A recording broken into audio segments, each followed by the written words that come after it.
nouvelle fois à travers cette collection Vue d'Auvergne et la séquence réalisée à Moulins au musée Illustration Jeunesse de la ville de Moulins. Mon Dieu qu'il fait chaud en Bourbonnais. Pas besoin d'aller très loin pour avoir le sentiment d'être à Tahiti. Il suffit de faire quelques kilomètres, rester en Auvergne et se retrouver ici, jour de tournage de l'une de nos séquences, improvisée et créée en situation exceptionnelle. Alors je suis ravi de cette séquence qui s'annonce, je suis ravi parce que je reçois des confrères journalistes, dont un que je connais bien puisque nous avons œuvré ensemble, mais séparément, dans une radio commune il y a quelques années, Sébastien Joly de la Vernelle et Farid Sbé, qui sont tous les deux journalistes à Radio Bocage. Alors, la thématique de cette série d'émissions que nous avons réalisées ici s'intitule « Improviser et créer en situation exceptionnelle ». Ce que vous avez fait est simplement génial. Vous aviez un duo, qui est celui qui est là aujourd'hui, à la radio. Vous étiez parti pour faire, avant le confinement, des émissions plus politiques en lien avec les élections municipales qui se vivaient ou qui allaient se vivre. Et puis patatras, confinement. Et là, vous réorientez éditorialement votre émission. Et surtout, vous faites un truc qui est un pari en journalisme, on le sait.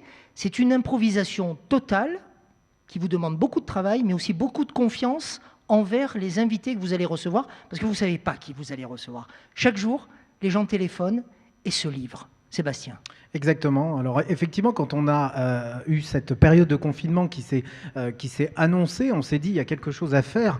Il a fallu garder le lien avec la population parce qu'on avait des informations au niveau national, international, mais au niveau local, comment faire vivre cette information au plus grand monde possible, au plus grand nombre de Bourbonnais possible, pour qu'ils puissent être informés des initiatives. On a évoqué toutes ces initiatives ici en Bourbonnais qui se passaient, j'allais dire, derrière les murs finalement, parce qu'on traversait cette ville de Moulins qu'on a l'habitude de voir régulièrement animée. Eh bien, on se retrouve à travers une ville, j'allais dire fantôme, plus personne dans les rues. Toutes les villes d'Europe, toutes les villes françaises, toutes les villes du monde, bien évidemment. Et alors, que se passe-t-il à ce moment-là ? Eh bien, les gens ont besoin d'informations derrière leur poste. On va revenir sur la manière dont vous avez travaillé. Comment, Farid, comment naît l'idée ? Vous en parlez parce que, franchement, vous avez beau avoir une idée géniale, vous aussi, vous êtes des humains. Vous devez vous-même prendre un coup sur la tête, comme on l'a tous eu, ce fameux coup sur la tête. Obligation donnée par le président de la République de rester chez nous. Merde, quoi, on est français, à un moment donné. C'est difficile de recevoir des ordres, et encore plus celui-ci. Justement, l'importance de la radio, c'était de sortir de cette sinistrose. Il fallait donner de l'information locale. Toutes les chaînes télé étaient en train de donner de l'information nationale, mais le local, il y avait quasiment plus grand-chose.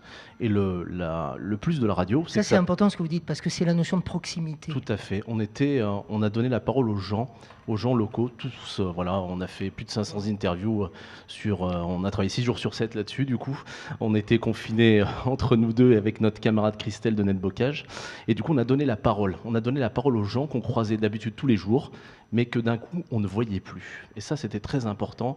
On a donné la parole aux gens qui avaient besoin aussi, parce que le monde s'est arrêté de tourner, mais par exemple la Misère avec le Secours Populaire et d'autres associations ont continué d'être sur le terrain pour aider les nécessiteux. Qu'est-ce qui vous a frappé, Sébastien, Farid, même question, on commence avec Sébastien. Qu'est-ce qui vous a frappé dans le témoignage de toutes ces personnes qui avaient besoin de s'exprimer ?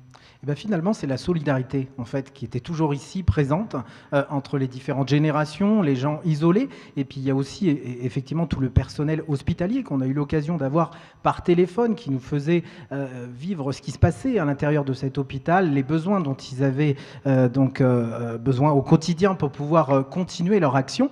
Et puis bien, ces élans de solidarité un petit peu partout. Je pense à ce garagiste qui mettait à disposition du personnel hospitalier des voitures, du carburant. Enfin, les initiatives, on en a eu plein. On avait à peu près 10 personnes par jour d'interviewer sur une longue période. Donc par téléphone, on est bien Par téléphone, bien entendu. Qu'est-ce qui vous a frappé, vous, Farid? C'était ça, la solidarité, comme Sébastien dit, et en plus, on a aussi donné la parole aux institutionnels. Donc Claude Riboulet, on l'avait toutes les semaines au téléphone, les maires, des personnes qui donnaient des informations normalement sur certaines villes, sur le département, mais qu'on ne voyait plus. Travail de service public Voilà. de votre part, alors que, allez, on va le dire, hein, vous n'êtes pas une radio de service public. Absolument pas. Donc la radio Bocage, c'est la radio de la Ligue de l'enseignement de l'Allier, et nous sommes une radio libre associative depuis 1983 maintenant. Des anecdotes, il y en a eu, forcément. Il y en a eu devant le micro et derrière le micro. Allez, vous me regardez tous les deux, on va voir vos jolis sourires. Allez, un truc rigolo là qui s'est passé. Farid. Oh, je t'en prie, Sébastien. Non, alors il y a eu des moments effectivement de détente. Hein. On a eu quelques petites anecdotes, des amis effectivement qui téléphonaient, qui faisaient vivre leur confinement au quotidien. Hein.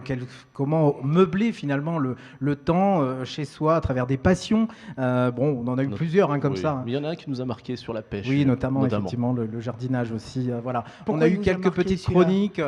Parce qu'en fait, ça mettait un peu de joie au quotidien. Tout C'était simplement. sa manière de parler? Oui, exactement, parce que bon, bien entendu, on donnait des informations, j'allais dire, liées au Covid, hein, le nombre malheureusement de personnes qui a été touchées par cette maladie. Et puis, à côté de ça, on avait donc des moments de joie, des moments de culture aussi. Hein. Je précise aussi qu'on a animé des émissions à thème hein, régulièrement. Hein. Farid, oui, pardon. Non, j'allais confirmer ce qu'avait dit. On a donné des émissions à thème sur la culture. On a fait passer tous les maires quasiment de l'agglomération qui donnaient leur information par rapport à ce qui se passait dans leur commune. Il y en a des petites mairies, je pense à Besson, qui a fait plein de petites initiatives qui sortaient du lot pour aider ses concitoyens. Je vais juste vous lire une phrase qu'on m'a passée dans le cadre de la préparation de l'émission. Leur chronique à ces garçons, c'était une chronique précieuse en période compliquée. Eh bien, ça résume bien. Ça nous Finalement, touche. L'idée de ces émissions qu'on a eu le plaisir à animer tout au long de ce confinement. Ouais. Et maintenant, vous faites quoi? Maintenant qu'il n'y a plus de confinement, vous vous embêtez? On continue, bien entendu. Hein. On a des émissions à la fois politiques, à la fois culturelles, sur différents thèmes. Donc la politique, forcément, c'est une partie de notre métier de journaliste. De l'ADN des journalistes. Effectivement. Donc les émissions à thème continuent, bien entendu, tout au long de l'année. Farid, un projet? Projet, non, on continue sur notre lancée, mais en tout cas, on a su répondre et on remercie la Ligue de l'enseignement qui nous a donné ce moyen de communiquer, de donner la parole aux autres, parce que l'avantage de la radio, c'est que c'est gratuit et que ça permet d'être, que ce soit le niveau de la FM ou au niveau du streaming, facilement accessible. C'est vrai que c'est un média facile d'utilisation. Et il y a les réseaux sociaux, vous en parliez, Marc-Alexis. Les réseaux sociaux ont une formidable puissance de communication. C'est véritablement une révolution dans les moyens de communiquer. On l'a compris d'ailleurs, toutes ces émissions-là étaient donc disponibles également sur les réseaux sociaux et on a eu énormément de contacts avec les Bourbonnais et au-delà, bien entendu. Bravo à vous, Farid. Bravo à vous, Sébastien, pour ce travail.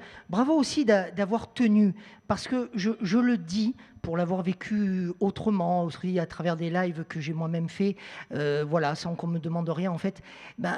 Sébastien, Farid, des gens comme moi, on n'était pas forcément de bonne humeur tous les jours, parce que le Covid aussi, ça nous pesait, et il fallait tenir, et on a tenu les uns les autres 55 jours, pour être justement dans cette logique de rapport et de proximité toute vraie, toute simple, avec ceux qui vous écoutaient ou ceux qui nous regardaient. Merci, messieurs, bravo. Merci. Marc.